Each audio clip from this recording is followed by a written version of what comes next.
It's that no nonsense. Well, I'll come to another video and talking about the Rockets. And let's see they small ball come to the test against the Lakers. Obviously, I assume that Daryl Morey, who's supposed to be quote unquote the smart GM, is going to go after a Tristan Thompson or Dwayne Dedmon or someone with size. I didn't understand why they didn't get Alex Len for the Atlanta Hawks. I don't know. They need size, right?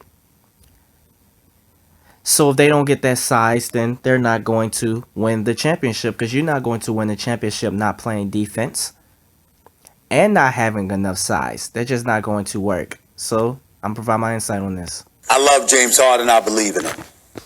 Russell Westbrook is the greatest competitor in the game today, or at least one of them. You know. Well, Stephen A. normally do this to protect his connections, because he's a guy that holds connections higher than his own opinions. This is why when he talks about you and then he builds a connection afterwards, he'll flip-flop, right? He'll flip-flop. This is why I call him Steven Scooby-Doo Smith, because once you feed him a Scooby snack, he will be loyal to you forever. He don't shortchange. Or at least as long as that connection hold up. With effort. But he is shooting 23% from three-point range. Here's my reality.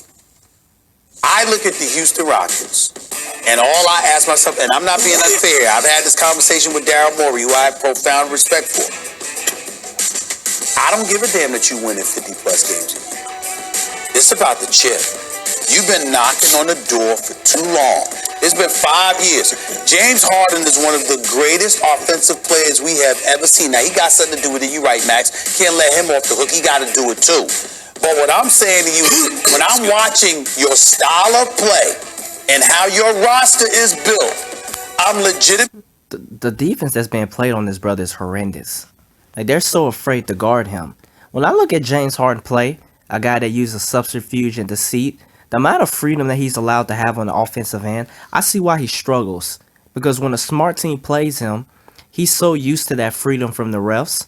He's so used from the freedom of poor defense in the regular season, right? He doesn't adjust well in time, and he wears down, right? You look at his poor conditioning. The brother's not conditioned to play both sides of the court, obviously, for 48 minutes, right? He's going to isolate and hold the ball a lot longer in the playoffs. I talked about this. But if you look at this horrendous defense that teams allow him to go, they're so afraid to touch him. They're literally so afraid to touch him. Really asking myself, is this going to win a chip? I don't believe it would. I don't. The brother threw that elbow at his chest. All that freedom still got to push off. Believe it would beat a Clippers team. I don't believe it would beat a Lakers team. I don't know. Or any team with size. They're going to struggle against Denver. They're going to struggle against Utah. They're going to struggle against Milwaukee, potentially the Philadelphia 76ers. They're going to struggle against Kristaps Porzingis. They're going to struggle against Hassan Whiteside. Whether it would beat Denver or Utah. And I damn sure don't believe it would beat Milwaukee. I don't believe it. Just might average 100 points on them. And so for me, when you go small, yeah, it's innovative. We haven't seen that since 1963 with the New York Knicks, what they did the other day when they didn't play a player over 6'6". I get it, but I'm just of the mindset, you've been knocking on the door for years, and this is what you come up with. And oh, by the way, Max, I also think timing is an issue. Because if there was ever a time to go small, it would have been when Steph and Clay was playing and Draymond was your five.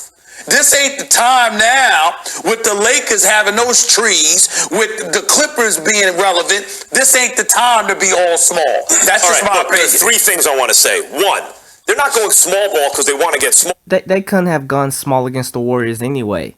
Clint Capella had a great Game 7 the year they lost in Game 7. You have to go big on the Warriors, because if you play to Warriors game, they're going to beat you, right? I don't know what's with these teams that think they can beat the Warriors at their own game.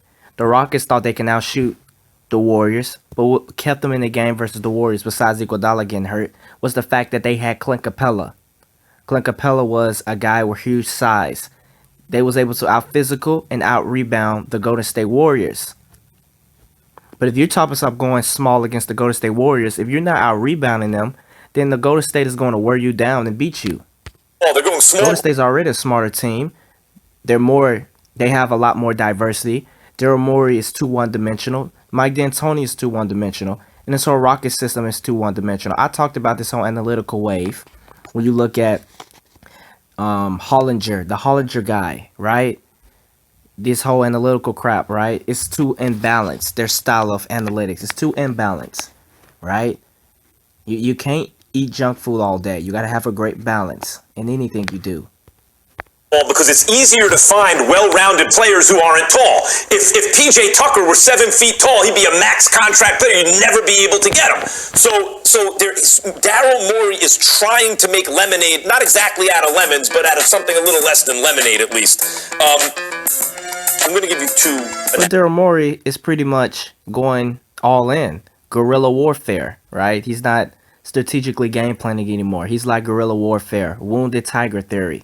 He just finna go out there and just start scrapping and fighting, right? Like, if you ever got into a fight and the person that does the windmill type style, they're just swinging, that's what the Rockets are trying to do, right? He knows that if this season doesn't work, he's gone. You look at his whole China situation. Mike D'Antoni's gone, right? James Harden has carte blanche the offense, and James Harden reigns sovereign over the offense.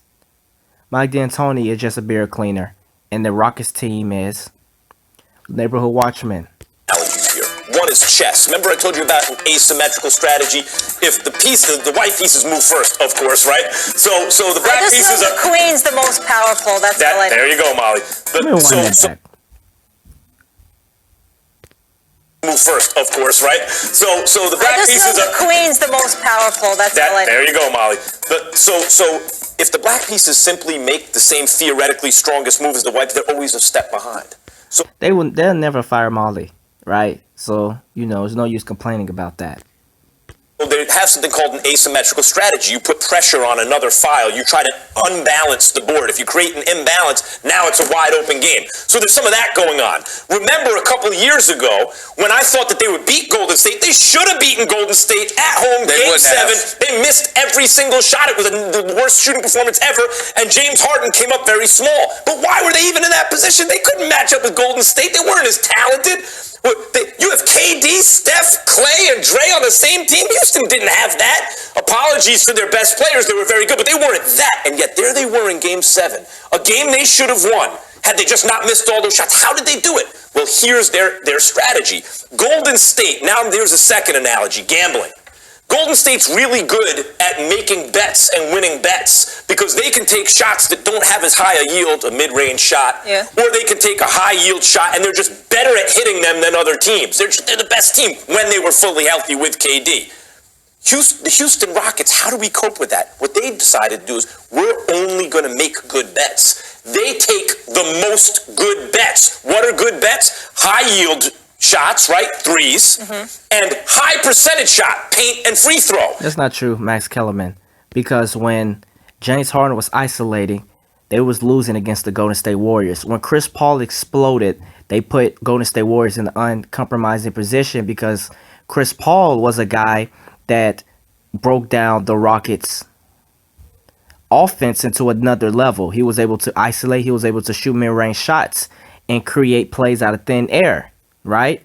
And the Iguodala injury was important because they was forced to only isolate Steph. Since James Harden's style is so predictable, Steph was able to at least hold the fort down because he knows James is going to only do two things. And James is not going to have the freedom of the refs, right? But when Iguodala goes down, they was forced to play Jordan Bell and Kevon Looney. Chris Paul and James are just naturally faster than them. Their foot speeds are not quick enough, so it broke down the Warriors' defense. Chris was able to get what he want in the mid-range, right, around the low post. He was able to attack the angles and then unlock the Rockets' offense. But the Rockets started losing again when Chris Paul went down because the Rockets went to a one-dimensional style, right? They was even up, but when Warriors clamped down on it, they couldn't adjust. Chris Paul was their plan B.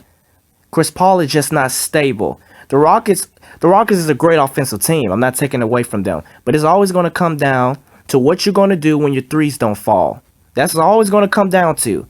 Chris Paul was able to put that team on his back. Chris Paul was the MVP of that series from Game 4 and Game 5. Right? Those were the two pivotal games. And because of that strategy, they were able to compete neck and neck with a more talented, superior team. That's what they're doing here. He's doubling down. No, it's not Max Kellerman, right? This is just you trying to push that stupid analytical agenda and that analytical wave, right? And I can see through your BS. You can try all you want to push the analytical wave that if you jack up and have good bets, right? First of all, you got to have the talent. And you're always going to go against a team that's going to force you to do something else. It's absolutely insulting to believe that you're going to beat a team, a great defensive team, doing one thing. It's just not going to happen, especially just jacking up threes, right? You got to have a plan B. Usually a team with a superstar runs their plays, and then everything is at a deadlock, at a stalemate. And then that superstar, right, is the one that can get buckets. That will be their plan B, or rather they'll diverse into another set of offense. Right? They got a superstar that's supposed to be their plan B in James Harden, but James Harden plays to their plan A because he has a limited game. Right? They're too small. They're going to pound it inside. Rockets' problem was they also don't have a ability to get easy shots. Chris Paul can get easy shots. That was another problem. That was another thing that helped the Rockets. Chris Paul could find a way to get easy shots. James Harden doesn't take easy shots. Even though he's a good bad shot taker, it's going to come back to hunt him.